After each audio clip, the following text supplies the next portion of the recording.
So once again, I shall regale you with tales of my eventful and sometimes disturbingly eventful life. Starting last night, I got a call from Miss Myra to see if I wanted to go to Little Tokyo, and of course I did, but I already promised Sean that I'd go see him, and I've been putting off seeing him for like 2 months, and that's that on me, because now I had to deliver. And he works in Southgate, which I didn't think was that far. It's that far, especially in my little kiddie mobile. And for some strange reason, every time I get lost, or every time I go to an area I'm not familiar with, I always get lost in the area where my grandma lives. I don't know, it's weird. So I go and I visited him, and we had a great time. We smoked, we talked, we took pictures because it's what I do, and he let me use his internet. And yeah, after a while I had to go home, but then somebody was blocking me, so I had to go wait until that person moved. And then I go on the freeway, but I'm going the wrong way. I went back on the freeway where I came, so I'm like, crap, now I have to get off. So I get off, and when I'm on the surface streets, I hear this grinding sound, a horrific grinding sound, and it's dragging the car. So I pull into a parking lot, and the brakes just lock up on me. I'm like, oh my god. So I sat there, and I was just like freaking out, because like, you know, it scared me. So I called my dad. Dad called AAA. I waited for AAA guy, and I talked to Kevin while I was waiting because I was supposed to go visit him and I couldn't, and I was all like, grr. So then what happened was they towed me home. Dad went to the mechanics where I got my car fixed a couple months ago. And we didn't know if it was a part that they had fixed or not, and it turns out that what had happened was a part that they told me I needed then had broken or finally come to the point where it was no longer of use, and I was like, crap, you know. So that since it's gonna cost me about $400 to fix, so I'm like, shit. This is coming, and I didn't do anything about it, so bad on me. Now let me tell you about the magical craptacularness of Walmart today. Yay! It was all fine and dandy today. This hand was particularly poofy for some strange reason. Look at its poofiness. You like poofy hands. Anyway, so I took it pretty easy. I had an energy drink for the first time in like a month, and I was like, you know, grr, but I really needed it, you know? So at the end of my day, I didn't get my last break yet, and I was like, oh, I'll just go home 15 minutes early, you know, because I'm owed a last break, you know. So I'm waiting for my last 15 minutes to roll around.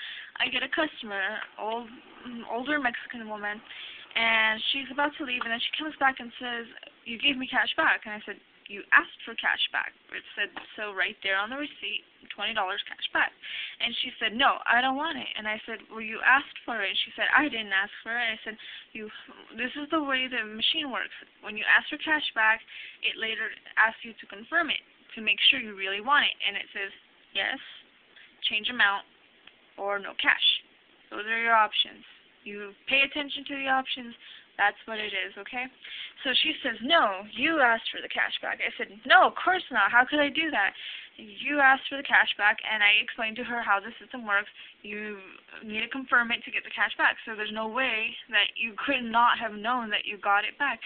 And she starts throwing her stuff back on my register, saying, I don't want any of this. I want all of this back in the account. I don't want any of it. And I was like, okay, whatever. I got my manager. She waited a very long time for her. And we explained that she could not get her money back on the transaction because she asked for cash back. And she said, no, you're crazy. I want to speak to a manager. So then a different manager came, and she explained it, the same thing that I explained, the same thing that the other CSM explained. And the customer started talking about her mom or something, and like, you know, freaking A, man, that had nothing to do with it. She had to resort to the lowest common denominator. That's retarded, you know? So she's telling us, I work at a bank, you know, I know how things work, I know what I'm doing. It's like, yeah, that's all great and dandy that you work at a bank, but you don't work at Walmart, and apparently you don't know what you're doing, you know? Because you asked for cash back. And then she starts, like, shoving one of the freaking CSMs. And so at that point, we had to get an assistant manager. And it just, the whole thing got way out of hand. It was like 3 or 4 CSMs involved. I told her over and over again that it was her doing, that she wanted the stupid cash back. And she was just like, no, blah, blah, blah. It was just really retarded. So, old Mexican lady, next time you do something at Walmart or any other place for that matter that you think you know what you're doing, maybe you ought to just take a little bit of time to make sure that you're asking for something you really want, okay? Freaking A. It was so retarded. It was so stupid. I was really mad when I got out of there. I was like, I was just angry at, from my car, and then that just topped it off. I was like, ugh. And, I try my best to be Christian and lovely about things and help people out and not raise my voice and not give my opinion when it's not asked of me at work or anything like that, because, I am on thin ice with this job, and I do need this job before I get another one.